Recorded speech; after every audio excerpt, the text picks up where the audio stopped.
ఈరోజు మంచి మాట మీకు అందరికీ కూడా ప్రతిరోజు మంచి మాట మనము వింటూ ఉన్నాము. కొందరు ఆచరిస్తూ ఉంటారు, కొందరు విని సంతోషపడుతూ ఉంటారు. ఇదే నిజం కదా. అయితే మన జీవితంలో చాలా తెలుసుకునే విషయాలు చాలా ఉంటాయి. ప్రతిరోజు వాటిని వింటూ ఉంటాము, కానీ ప్రతిరోజు కూడా కొత్తగానే ఉంటుంది. ఎందుకంటే ప్రతిరోజు కూడా కొత్త దినమే మన జీవితంలో. అవును కదా. నిన్నటిది భూతకాలం జరిగిపోయి, రేపు భవిష్యత్ కాలం వచ్చేది. అయితే ఈరోజు కొత్త రోజు మన జీవితంలో. ఈరోజు కొత్త రోజు అంటే ప్రతిరోజు మనకి కొత్తరికాన్ని ఇచ్చే రోజు కాలం. ఈ కాలాన్ని మనం అందరూ గౌరవించాలి.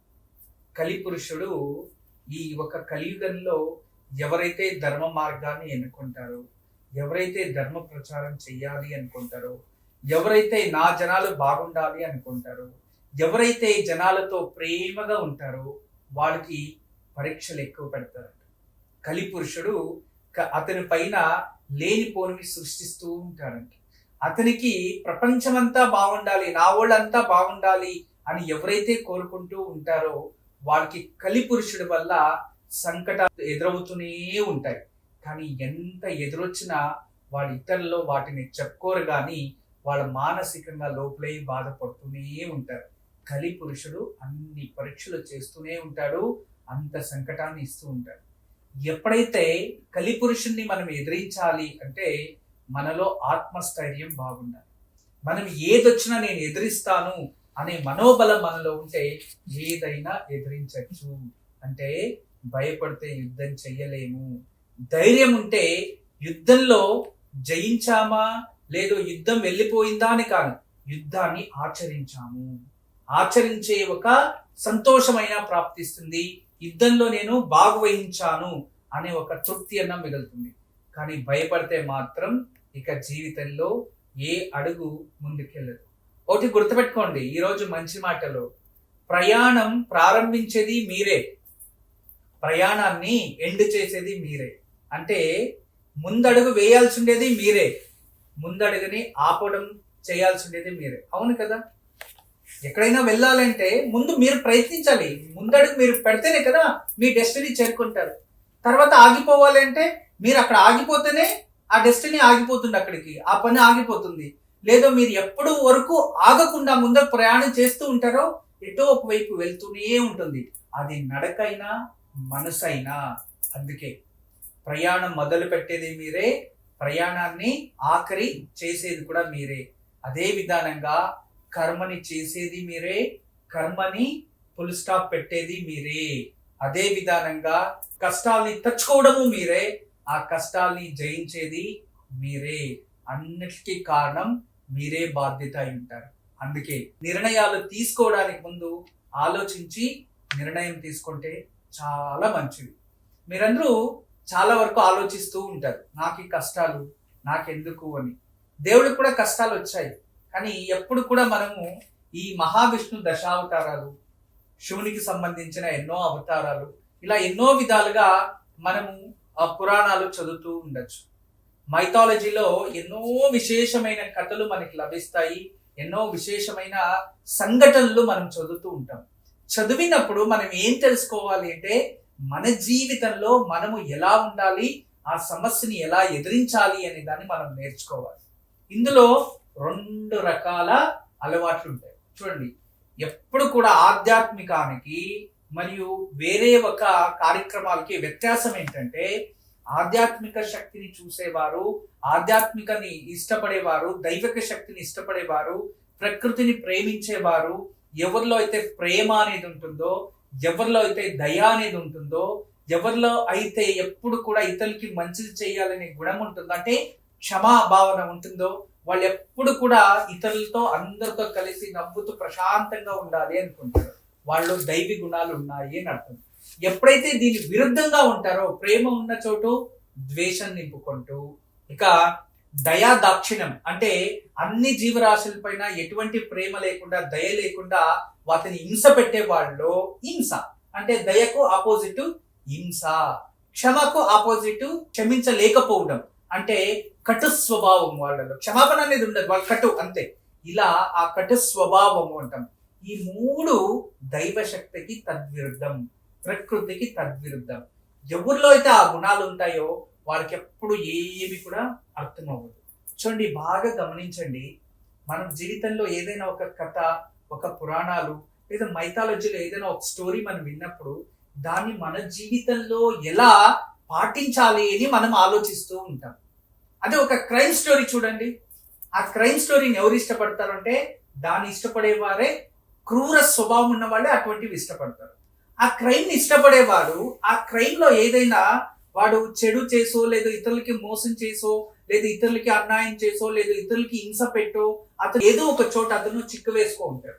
ఆ దృశ్యాన్ని చూసి, ఆ క్రైమ్ స్టోరీని, ఆ క్రైమ్ డిపార్ట్మెంట్ ని చూసి చూసి చూసి వాళ్ళు ఎలా ఆలోచిస్తారంటే వీళ్ళు ఇలా దొరికిపోయారు, దీని నుంచి ఎలా తప్పించుకోవాలి అని ఆ స్వభావంతోనే దాన్ని చూసి దాంట్లో ఉండేదే నేర్చుకుంటారే కానీ ఆధ్యాత్మిక శక్తిలో అలా కాదు. అంటే ఒక మైథాలజీ చదివినప్పుడు, ఒక క్రైమ్ ని చదివినప్పుడు డిఫరెన్స్ ఇంతే. ఈ క్రైమ్ ని ఎలా చేశాడు, అతను ఎలా పట్టుబడ్డారు అనే దాన్ని చూసిన వాడు ఎలా తప్పించుకోవచ్చు నెక్స్ట్ టైం అని ఆలోచిస్తూ ఉంటాడంట దాన్ని చూసే వాళ్ళంతా. కానీ ఆధ్యాత్మిక శక్తిని చూసేవారు, ఒక దైవీ శక్తిని అర్థం చేసుకునేవారు, నేచర్ని అర్థం చేసుకునేవారు, మనం ఎలా జీవితంలో బతకాలి, మన కష్టాలు వచ్చినప్పుడు ఎలా ఎదిరించాలి అనేది తెలుస్తుంది. అంటే ఇద్దరు మనుషులే. దీన్ని ఇష్టపడే వారి స్వభావంలో ఈ గుణాలు ఉండవు, దీన్ని ఇష్టపడే స్వభావంలో ఈ ప్రేమ, దయ, క్షమా గుణాలు ఉంటాయి.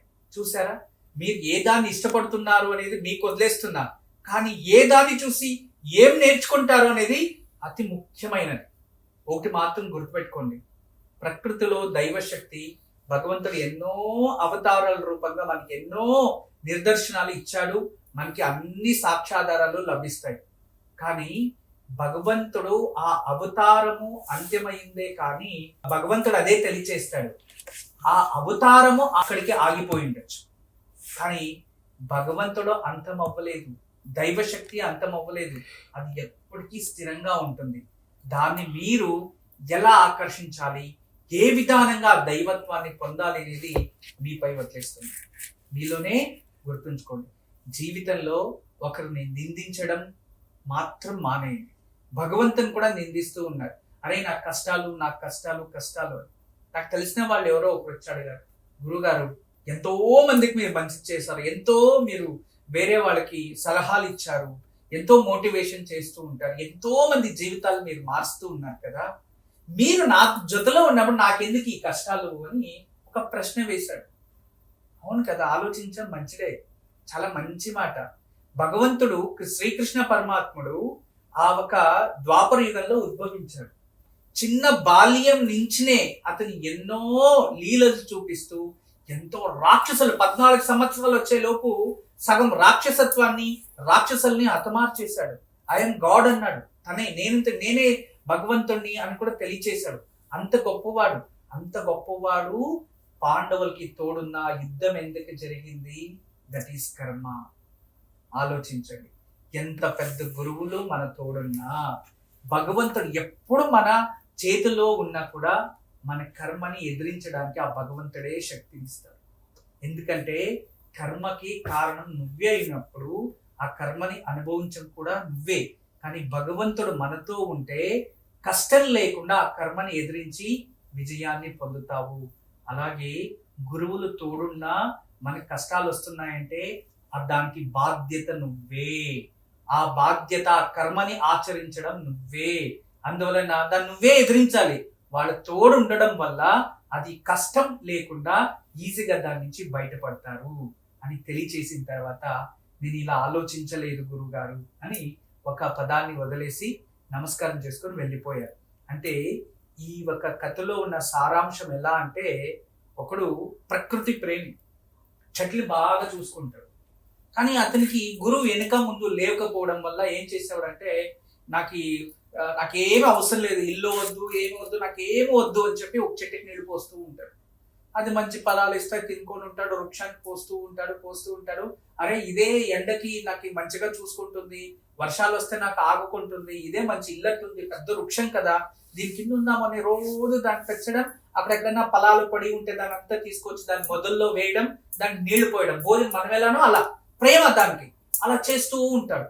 అదేం జరుగుతుంది అంటే ఆ అన్ని రకాల పళ్ళు రసాలు అన్ని ఆ మొదల్లో పడడం వల్ల అది మంచి ఎరువుగా మారి అది స్వీకరించి వృక్షం కూడా ఫలవత్తంగా చాలా ఫలభరితంగా వృక్షం పెరుగుతూ ఉంటుంది. తర్వాత ఒక రోజు అనుకోకుండా ఇతను నీళ్లు పోసి పోసి పోసి పోసి అక్కడ చుట్టుపక్కలంతా కూడా అక్కడ ఏదైతే ఎరువులు ఎక్కువ ఈ పురుగులు అవి వస్తుంటాయి కదా, అవి జీవరాశులే వదిలేస్తాడు. ఎండాకాలం వస్తుంది. ఎండాకాలం వచ్చిన తర్వాత కొన్ని రోజులకి ఆకులన్నీ ఉదిరిపోతాయి, చెట్టు మొత్తం ఏమీ ఉండదు, కేవలం కాండము ఆ రంగులు మాత్రమే ఉంటాయి, ఆకులు ఉండవు. అప్పుడు దిట్టమైన రాత్రి కూడా వేడే, పొగలు ఆ ఎండ కూడా వేడి, ఆ చెట్టు కింద కూడా ఉండలేకపోతాడు రెక్కలు లేన. అప్పుడు అనుకుంటాడు, అరే ఈ చెట్టుకి నేను రోజు నీళ్లు పోసి రోజు నేను ఇంత పెంచా, నాకు నీళ్ళు ఇవ్వలేకపోయింది నేను చెప్పేసి దాని మీద అలిగి ఇంకొక చెట్టు దగ్గరికి వెళ్తాడు. అలా జీవితాంతం చెట్లని వదిలేసి వదిలేసి ఇంకొక చోట వెళ్తూనే ఉన్నాడే కానీ అరే ఇది ప్రకృతి, ఎండాకాలంలో వచ్చినప్పుడు ఇవన్నీ ఉదిరిపోతాయి ఆకులు, అది మనం ఎదురు చూడాల్సిందే, దానికి ముంజాగ్రత్తగా మనం ఏదైనా చేసుకోవాలి అని చెప్పే గురువు లేకపోవడం వల్ల అతను మూర్ఖత్వంతో జీవితాంతం చెట్లు మార్చాడే కానీ అతను అసలైన సత్యాన్ని గ్రహించలేకపోయాడు. ఇదే విధానంగా ప్రతి ఒక్కరు ఆ దేవుడు మంచి చేస్తాడు, ఈ దేవుడు మంచి చేస్తాడు, ఈ జ్యోతిష్యుడు మంచి చేస్తాడు, ఆ గురువు నాకు మంచిది, ఈ గురువు నాకు మంచిది, దీనికన్నా గొప్పోళ్ళు దానికన్నా గొప్పోళ్ళు అని అందరినీ తిరుగుతున్నారే కానీ మీలో మార్పు తెచ్చుకోలేదు, మీలో ఉన్న సత్యాన్ని గ్రహించలేదు. మీ కర్మ ఏమేమి తెలుసుకోండి, కర్మ ఏమేమి తెలుసుకుంటే దానికి చిటికలో పరిష్కారం మీలోనే ఉంటాయి. అవి తెలియకుండా జాతకాలు పట్టుకొని ఏదో దేవాలయాలు తిరిగేస్తే మీకు మంచిదైపోతుందా? అఫ్ కోర్స్ పుణ్యఫలం రావచ్చు, కానీ కర్మని మార్చలేం కదా. కలియుగాన్ని త్రేతాయుగంగానో ద్వాపర యుగంగానో మార్చలేం కదా. కాలాన్ని ఎవ్వరు మార్చలేరు, కానీ కాలాన్ని ఎదిరించే శక్తి భగవంతుడు గురువులు మాత్రమే ఇస్తారు. అందుకే ఈరోజు మంచి మాటలో మీకు అందరికీ కూడా కాలానికి గౌరవించాలి, కర్మానికి మనమే కారణం, ఆ కర్మాన్ని ఎదిరించాలి, భయపడకూడదు, ప్రేమతో దయతో క్షమాభావంతో అన్ని స్వీకరిస్తూ ముందుకెళ్తూ ఉంటే ప్రతిరోజు మనకి మంచి రోజే. అందరికీ నమస్కారం. ఈరోజు మీకు అందరికీ కూడా శ్రీవాస్తు యంత్రం గురించి పరిచయం చేయడానికి వచ్చాను. శ్రీవాస్తు యంత్రం మీరు చూస్తున్నారు, శ్రీవాస్తు యంత్రం. ఈ శ్రీవాస్తు యంత్రం ఈ విధానంగా 9 ఇంచెస్, ఇలా 9 ఇంచెస్, ఇలా 9 ఇంచెస్ ఉంటుంది. తదుపరి బ్యాక్ సైడు ఇలాంటి 9 చక్రాలు ఉంటాయి. ఫ్రంట్ ఈ ఒక గ్లోబ్స్లా ఒక 9 డాట్స్ ఉన్నాయి చూడండి, ఇలా 9. ఇది శ్రీవాస్తు యంత్రం అనేది ఒక కాస్మిక్ ఎనర్జీని అట్రాక్ట్ చేసుకుంటుంది, నెగిటివ్ ఎనర్జీని ఇంట్లో నుంచి బయటికి తరిమేస్తుంది. ఇది మీకు అందరికీ దానికి పరిష్కార మార్గంగా నేను ఇవి సూచిస్తున్నా. ఎందుకంటే చాలామంది పిల్లలు సరిగా చదువుతలేదు, ఇంకొకరు మా ఇంట్లో ప్రశాంతత లేదు, భార్యాభర్తల మధ్యలో సఖ్యత లేదు, దేవుడి గదిలో సరిగా పూజ చేయలేకపోతున్నా, ఇంట్లో ఏదో తెలియని బాధ అనిపిస్తుంది, మా ఇంట్లో ఎప్పుడు కూడా ఏదో తెలియని ఒక శ్మశానంకి వెళ్ళినట్టు అనిపిస్తూ ఉంటుంది, మా ఇంట్లో కలగానే ఉండదు ఎప్పుడు కూడా, ఇక మా ఇంటికి చాలామంది వచ్చిన వాళ్ళంతా వాస్తు దోషం అని చెప్తూ ఉన్నారు, మేము ఏం చేయాలి అని ప్రశ్నిస్తూ ఉండేవారు. వాళ్ళందరికీ కూడా ఒక మార్గోపాయం చాలా రోజుల తర్వాత రీసెర్చ్ చేసి ఇప్పుడు ఈ శ్రీవాస్తు యంత్రాన్ని మేము చూపిస్తున్నాం. ఈ శ్రీవాస్తు యంత్రాన్ని ఎప్పుడైతే ఎక్కడ ఫాల్ట్ అనిపిస్తుందో అక్కడ ఒక మేక కొట్టి తగిలించాలి, అంతే. పిల్లలు చదువుతా లేదు, చదివే రూమ్లో పిల్లలు ఏకాగ్రతగా చదవాలి అనుకుంటున్నారా, అక్కడ ఒకటి తగిలించండి. మీరు నిద్రించే ఒక రూమ్లో మాకు సరిగా నిద్ర వస్తా లేదు, పడుకుంటే చెడు కళలు వస్తున్నాయి, నిద్రించే గదిలో ప్రశాంతత లేదు అనిపిస్తుంది, అక్కడ ఒకటి తగిలించండి. లేదు ఎవరో వాస్తు దోషం అని చెప్పారా, ఇంట్లో వాస్తు దోషాని కోసం ఇంటి హాల్లో ఒకటి తగిలించండి. లేదా పూజ గదిలో ఏదో ప్రశాంతత లేదు, సరిగ్గా ఏకాగ్రత లేదు, మెడిటేషన్ చేయలేకపోతున్నా అంటే పూజ గదిలో ఒక మేక కొట్టి అక్కడ ఒకటి తగిలించండి. ఎక్కడైతే ఇంట్లో వాస్తు దోషం ఉంది అని ఎవరైనా చెప్తారో ఆ ప్రదేశంలో ఆ ప్లేస్లో జస్ట్ ఒక మేకు కొట్టి దాన్ని తగిలించండి, ఆ వాస్తు దోషం అక్కడి నుంచి వెళ్ళిపోతుంది. చాలా అద్భుతము, చాలా విశేషమైన శ్రీవాస్తు యంత్రం మీ వరకు తయారు చేయించాము. దీన్ని ఉపయోగించండి, దీన్ని లాభం పొందండి. నమస్కారం. వాస్తు యంత్రం సంప్రదించవలసిన నెంబర్లు 8884452334 040682766622.